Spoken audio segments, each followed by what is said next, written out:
In this crazy, fast-paced world we live in, your most powerful weapon, the one thing that can truly set you apart, is your focus. But here's the catch. Most of us have completely lost it. In this breakdown, we're going to figure out how to get that superpower back. I mean, think about it. How many times have you sat down to do something important only to find yourself, 10 minutes later, just mindlessly scrolling through your phone? The work is still sitting there, untouched. Trust me, you are not alone in this. Our guide to breaking out of this trap is Finn Medlock's book, The Art of Focus. And get this is actually kind of crazy. A goldfish has an attention span of 9 seconds.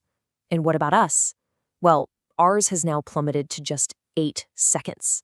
Yeah, you heard that right. We now officially have a shorter attention span than a goldfish. Does this feel familiar to you? It's like your brain has become a web browser with 50 tabs open all at once, and not a single one of them is actually loading. You've got WhatsApp notifications pinging, Instagram DMs popping up, work emails, things to do at home. It's a constant battle for your attention. So why? Why does our attention just fly away? Is it just us? Are we just bad at this? Well, it turns out this isn't an accident. Not at all. It's actually by design. All those apps on your phone, the games, streaming platforms, they are literally designed to grab your attention and never let go. There are entire teams of psychologists and brilliant engineers whose entire job is to figure out exactly how to get our brains hooked. Okay, but here's the good news, and it's really good news. Focus isn't some magical talent that you're either born with or you're not. It's a skill. And just like building muscles at the gym, the more you practice it, the stronger it gets. All right, so let's get practical. We're going to dive into 7 powerful rules from the book that will help you, step by step, become the boss of your own mind. Okay, rule number 1. Where do we even start with this? First up, you've got to identify your attention leaks. Picture your focus like a bucket of water. Every time you mindlessly scroll, get pulled into office gossip, or sit in a useless meeting, that's a hole in the bucket. So for the next 3 days, just track where your time goes. You might be shocked to see how much of your focus is just draining away. All right, so once you know where all those leaks are, what's next? This brings us to rule number 2, and this is where so many people mess up. They try to change everything all at once. But look, this is a marathon, not a sprint. If you're on social media for, say, 5 hours a day, don't try to cut it to 0 tomorrow. Just aim to reduce it by about 15% each week. That slow and steady approach lets your brain actually adjust. Okay, so you're working on your internal habits. But what about the world around you? That leads us straight to rule number 3. And this one is huge. Your environment is everything.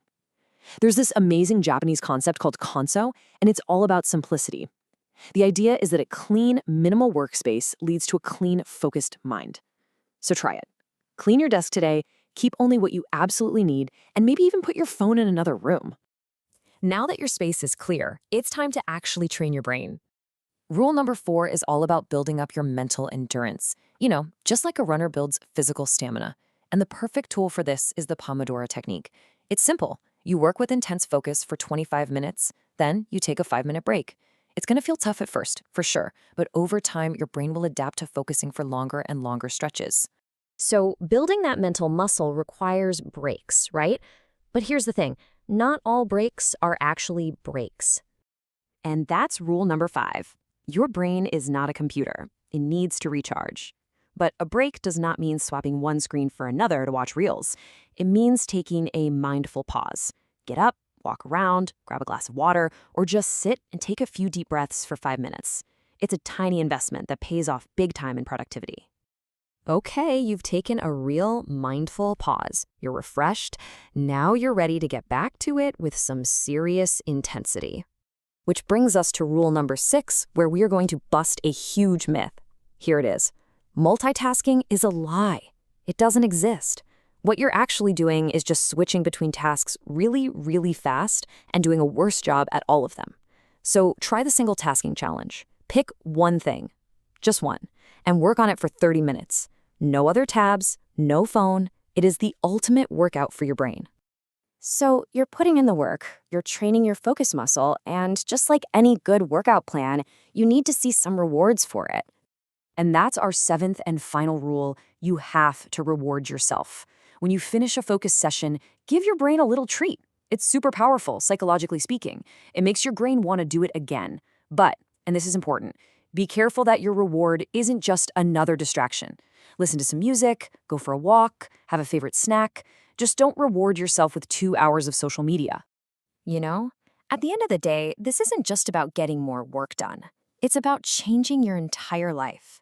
When you can be fully present with the people you love, your relationships get deeper.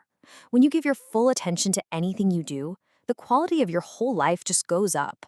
So, here's my challenge to you. Just for today, find 1 hour, pick one single task, and commit to finishing it with absolutely zero distractions. This one small challenge really could be the first step to a completely different life. Look, your mind is like a ship on the ocean. It needs a captain at the helm, and that captain is you. So the real question is, are you ready to grab the wheel and steer your life where you truly want it to go? The choice, as always, is yours.